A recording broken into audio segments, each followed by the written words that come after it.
அண்மை செய்தி. பயிர்க்கடனை முழுமையாக தள்ளுபடி செய்ய வலியுறுத்தி விவசாயிகள் கருப்பு துணி கட்டி காதில் பூ வைத்து நூதன போராட்டத்தில் ஈடுபட்டு வருகின்றனர். வேலூர் மாவட்ட குறைதீர் கூட்டத்தில் விவசாயிகள் நூதன போராட்டத்தில் ஈடுபட்டு வருகின்றனர். அதிகாரிகள் காது கொடுத்து கூட கேட்கவில்லை எனவும் விவசாயிகள் வேதனை தெரிவித்து வருகின்றனர்.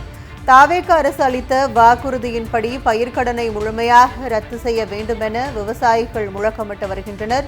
செல்போன் பார்த்து கொண்டு அலட்சியமாக பதில் சொல்லும் அதிகாரிகள் விவசாயிகளை தொடர்ந்து வஞ்சிக்கும் தாவேக அரசை கண்டித்து விவசாயிகள் இந்த போராட்டத்தில் ஈடுபட்டு வருகின்றனர். வேலூர் மாவட்ட ஆட்சியர் அலுவலகத்தில் நடைபெற்ற குறைதீர் கூட்டத்தில் அலட்சியமாக செயல்பட்ட அதிகாரிகளை நினைத்து விவசாயிகள் வேதனை தெரிவித்து வருவதை அண்மை செய்தியாக பார்த்து வருகிறோம். பயிர்க்கடனை முழுமையாக தள்ளுபடி செய்ய வலியுறுத்தி விவசாயிகள் கருப்பு துணி கட்டி காதில் பூ வைத்து நூதன போராட்டத்தில் ஈடுபட்டு வருவதை அண்மை செய்தியாக பார்த்து வருகிறோம். ஆட்சித்தலைவர் மூலமாகவும் பத்திரிகையாளர் மூலமாகவும் அடுத்த இந்த கூட்டத்தொடருக்குள்ள இந்த எங்களுடைய கோரிக்கை பரிசீலனை பண்ணலன்னா அடுத்து நாங்கள் உள்ளிருப்பு போராட்டம் செய்ய போறோம்.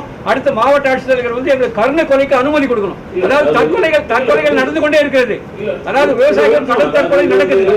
இப்ப நடக்கக்கூடிய மாவட்ட ஆட்சித்தலைவர்களுடைய முதலமைச்சர் சந்திப்பு கூட்டத்தில் மாவட்ட ஆட்சித்தலைவர் தெரிவிக்கிட்டோம்.